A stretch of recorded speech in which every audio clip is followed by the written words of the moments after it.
சம்பவம் நடந்தது தெரிந்த உடனே 10 தனிப்படைகள் நம்ம அமைச்சாச்சு. இந்த 10 தனிப்படைகளில் 4 டிஎஸ்பி 6 இன்ஸ்பெக்டர்ஸு உட்பட 150 காவலர்கள் இருந்தாங்க. இந்த கேஸுக்கு டெடிக்கேட்டடாக இருந்தது.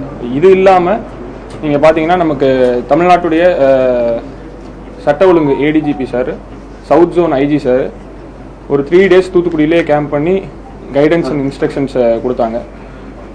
செகண்ட் திங் பார்த்தீங்க அப்படின்னா சம்பவம் நடந்த நாள்லேருந்து இந்நாள் வரைக்கும் திருநெல்வேலி சரக டிஐஜி திரு சரவணன் ஐபிஎஸ் சார் டெய்லி வந்துட்டு சீன் ஆஃப் கிரைமையும் அந்த வில்லேஜ் அந்த ஸ்டேஷன் விசிட் பண்ணி எனக்கு வந்துட்டு சப்போர்ட்டிவாக கைடன்ஸ் அதெல்லாமே இருந்துச்சு. இப்போ இந்த வழக்கில் பார்த்தீங்க அப்படின்னா ஒரு நபர் இப்போ வந்து கைது செய்யப்பட்டிருக்காரு. ஃபஸ்ட்டு விஷயம், அந்த நபருக்கு நம்ம எப்படி கைது அப்படின்ட்டு பார்த்தீங்கன்னா இந்த இன்வெஸ்டிகேஷன் எல்லாமே வந்துட்டு பியூர்லி சயின்டிஃபிக் லைன்ஸில் தான் நம்ம பண்ணது.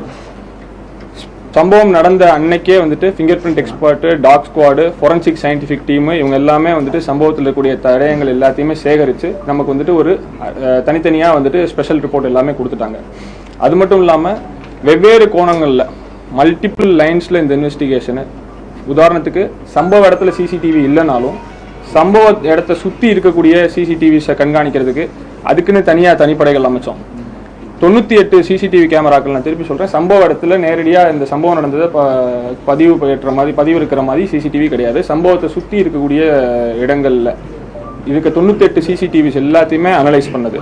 அதுக்கப்புறம் டவர் டம்ப் அனாலிசிஸ்ன்னு சொல்லுவாங்க. இதில் நீங்கள் பார்த்தீங்க அப்படின்னா 2574 நம்பர்களுக்கு கால் பதிவேட்டுகள் பெற்று அதை அனாலிசிஸ் பண்ணதுக்கு தனியாக டீம்ஸு. இது மட்டும் இல்லாமல் எம்ஓ கிரிமினல்ஸு, ஜெயில் ரிலீஸ் ஆன அஃபண்டர்ஸு, ப்ரீவியஸ் கன்விக்ட் ஆன அஃபண்டர்ஸு, இந்த மாதிரி குற்ற பின்னணி, அதாவது செக்ஷுவல் அஃபண்டர்ஸ் மட்டும் இல்லாமல் வேறு குற்ற பின்னணிகளும் இருக்கக்கூடிய நபர்கள், அந்த பாதிக்கப்பட்ட கிராமமாக இருக்கட்டும், அதை சுற்றி இருக்க ஊர்களில் இருக்கட்டும், மொத்த தூத்துக்குடியாக இருக்கட்டும், இருந்த நபர்களில் பார்க்குறதுக்கு கண்காணிக்கிறதுக்கு அவங்கள போய் எடுத்து அந்த சமயம் அவங்கள்ட்ட போய் ஒரு இன்ட்ராகேஷன் பண்ணுறதுக்கு நிறைய டீம்ஸ் நம்ம போட்டோம்.